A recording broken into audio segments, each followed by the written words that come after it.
A man in Ireland allowed his greed to get the best of him, and it cost him a fortune. He worked as a security guard and later started a business as a beekeeper. The business did so well that he won awards for his honey. But he wanted more. So by 2005 he started growing cannabis full-time. By early 2012, he decided to invest his illegal earnings in Bitcoin. At the time, it was valued at about $5 per coin.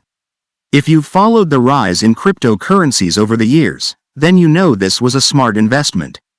But just for clarity, here's how it works.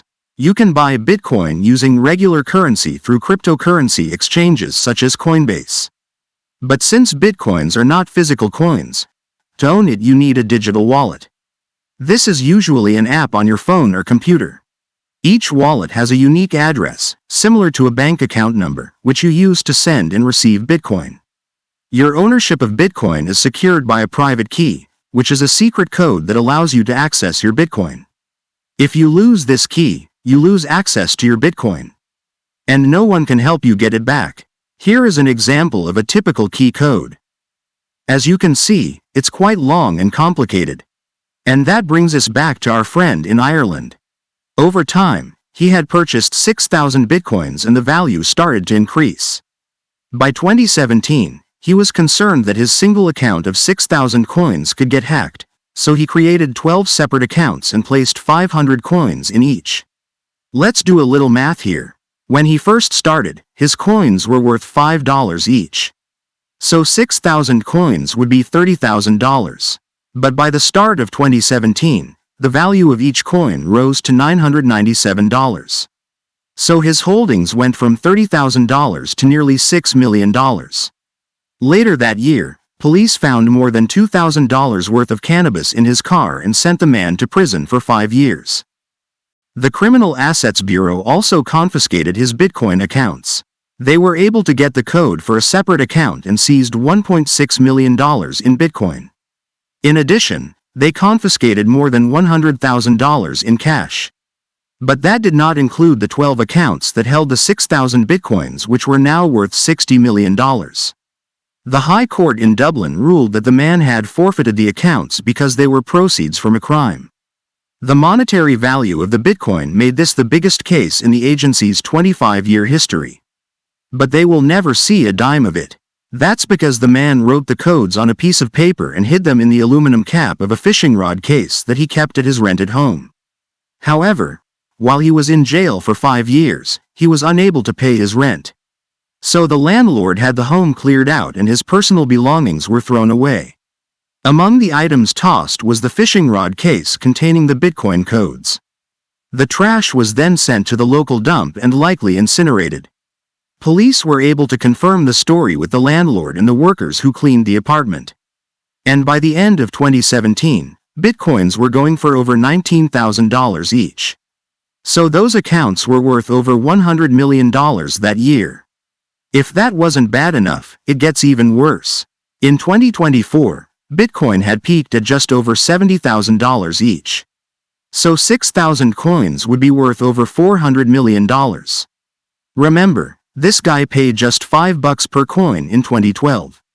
The man later said that he has had time to come to terms with the loss of the money and regarded it as punishment for his own stupidity. And he's not the only one who was upset.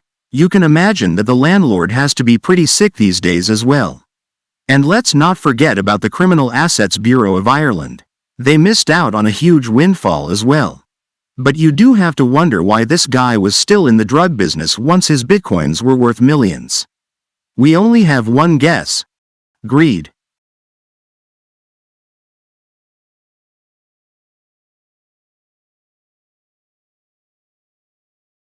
Normally when you think of a burglar, you picture someone who sneaks in, steals valuables and leaves.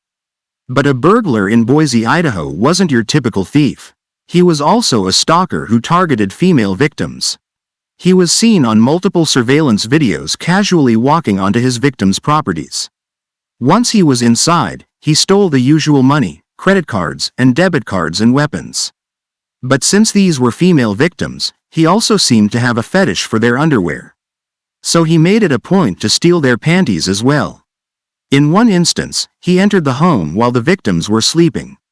He even returned to the home a few days later, but the residents had installed a better lock.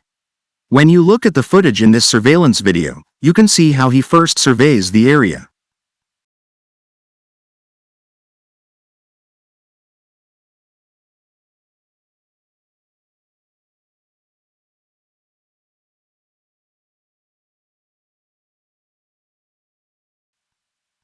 He then attempts to hide his face from the camera before repositioning the lens and entering the home.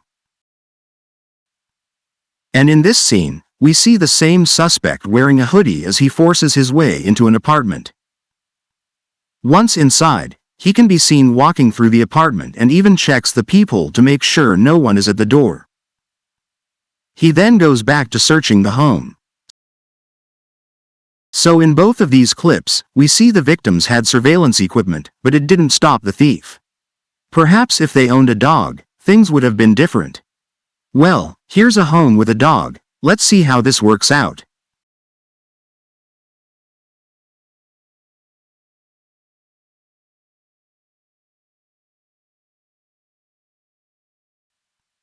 Interesting, the dog seems to like the burglar.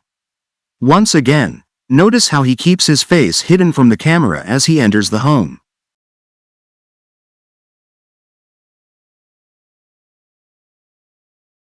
As he leaves the house, he clearly has some kind of fabric in his hand. Perhaps it's a woman's underwear. And since the dog is so friendly, he decides to enter the storage facility as well.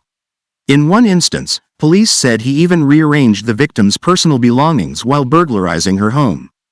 Police said the suspect committed 5 burglaries in Boise over a 3-month period. But because of all the security footage, police were able to identify the panty thief. He was spotted in Oregon, but managed to flee when officers attempted to place him under arrest.